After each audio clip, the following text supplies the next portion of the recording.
Servant leadership. Now, what does the word servant leadership suggest?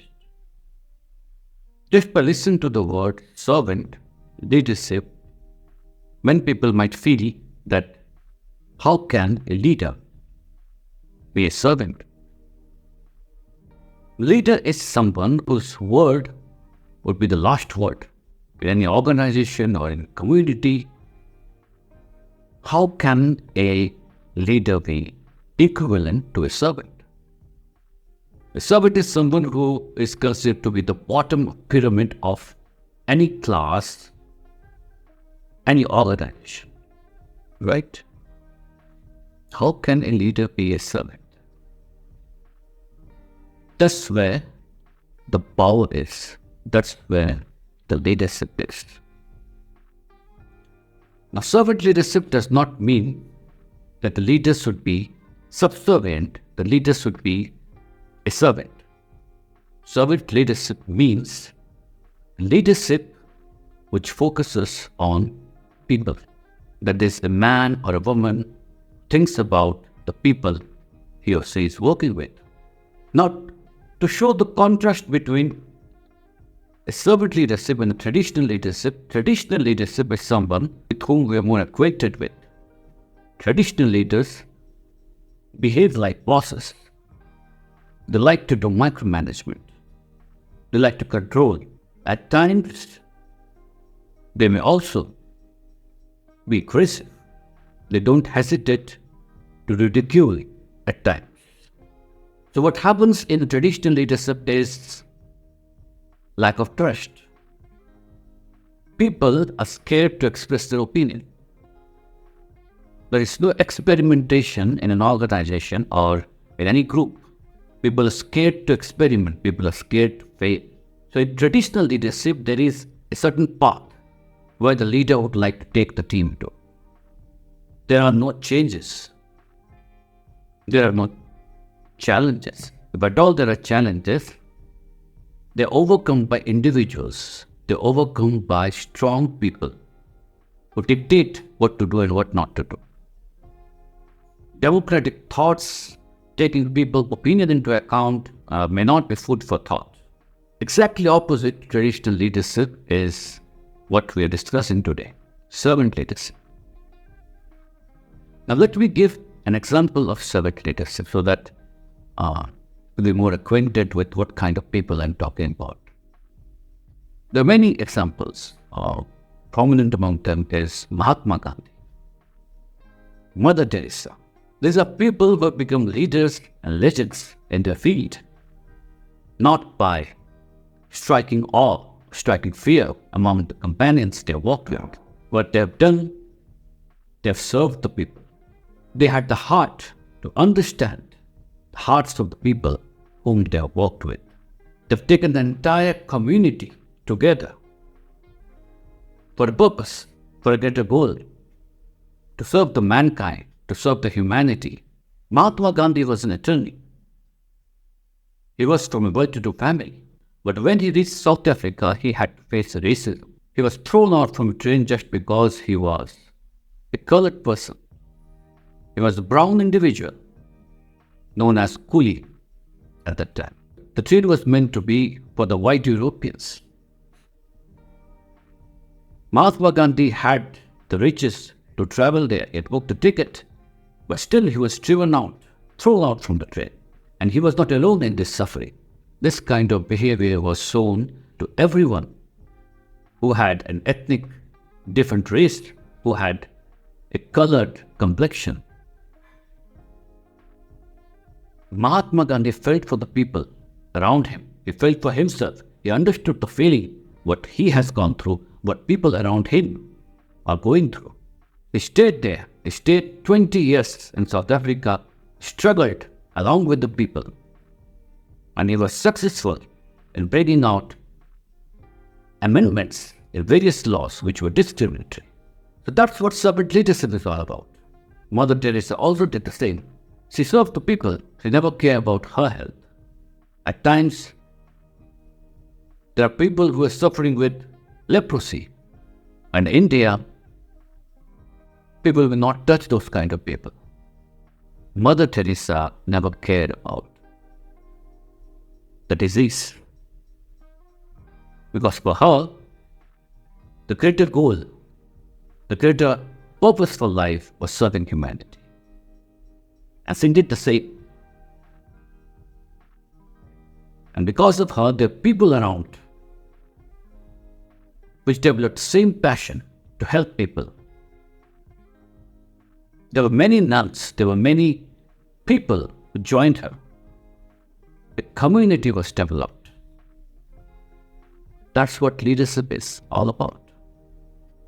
That's what servant leadership is all about. To feel about the people, forget a purpose, to take the entire community with you for a greater goal. There are few principles of servant leadership which are prevalent everywhere and is widely appreciated. First, active listening. When you are a leader, when you are a servant leader, you have to listen to the people. You have to listen to their voices. They must not be scared to express their opinion. They must trust you so that they can speak and you will be able to understand what they're going through. You must develop the trust so that they can express the inner feelings, what they feel, what they desire, what the aspirations are. Active listening is very crucial and has to be developed. Patience is the key. You have to be patient with the people you are interacting with. It may not happen in a day or two. Servant leadership is not a job for a day or two or a month. It will take some time.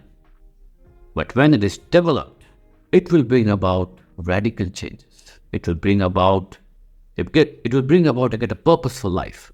Number 2, empathy. Unless and until you feel empathetic for the people you're working with, you will not come on the same page as you are in. You have to understand what situation they are in. What are their backgrounds? From what culture they're coming from? What are their inner feelings? What are their present situations? Why are they reacting in the way they are?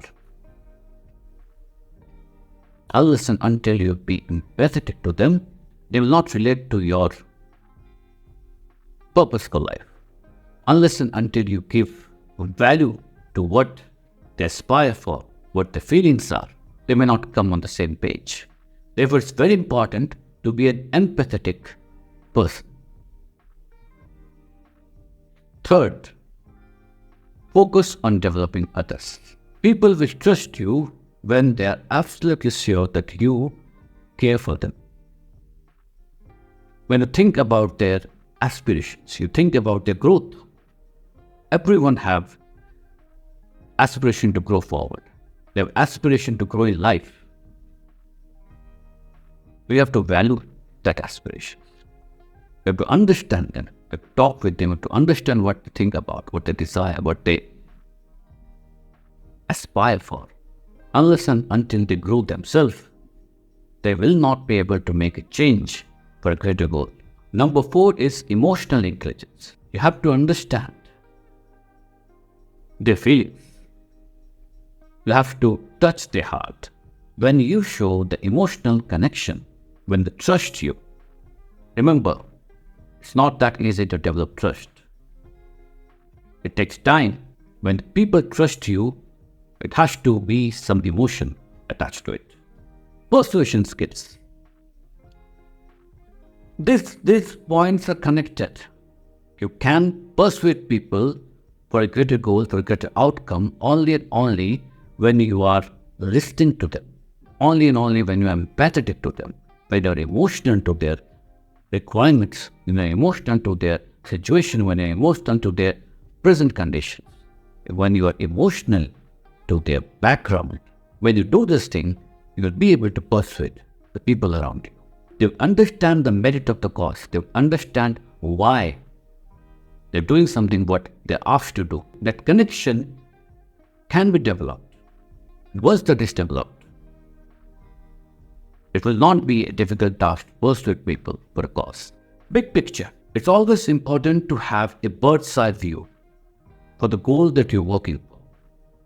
You should have a vision where you want to take the team, where you want to take the people 6 months down the line, 1 year down the line, 10 years down the line. Say, for example, you're working for a beautiful looking car, fabulously designed, having all the features. And engineers are working on various components. If the engineers are not aware of what they're building for, how can they share the passion of the designer? They have to understand the final goal. They have to understand the big picture. So when you are taking the people around you for a greater purpose, for a greater goal, they must share the same vision that you have for that particular goal. They must share the big picture, the bird's eye view that you have for that particular goal. Number 7, learn from your mistakes and change. That is what we do in Agile development as well. We are open to changes. We learn 1 year before what I was working for and what I've delivered. The requirement has completely changed. The technology has moved on, and I'm still working on the old technology. We have to look around, have to change, and you have to be prepared for the change. You have to learn from your mistakes. So when a leader is leading a team, when a leader is leading people around, he has to create an atmosphere where people are not scared to fail, because they know that they will learn from the mistakes. And that is why learning from a mistake is important, and be ready to change. And the last point is community development. What Mahatma Gandhi faced were for few people, but what he struggled, what he achieved through the people, went beyond the boundaries. It was not only the problem of few Indians. It was the problem of the entire country. The entire country was suffering from apartheid. Not only Indians were discriminated. African Americans were discriminated. In the similar way, if you think about yourself only, you'll not be able to do justice for a greater goal. Community development is very important for servant leadership. You understand the pain of not only few people, but many people who may not be available at the time, who may not be in touch with you. But you know what you have gone through must be the pain of hundreds, thousands, and sometimes millions of people. How can you, with a small endeavor, make a difference for millions of people?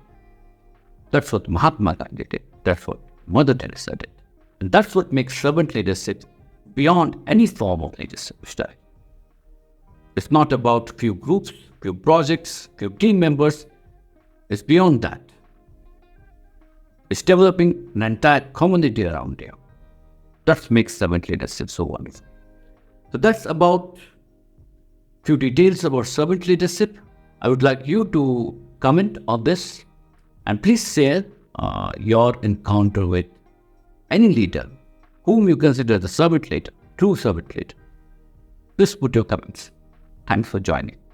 We'll share more videos like this. Be in touch. Thank you.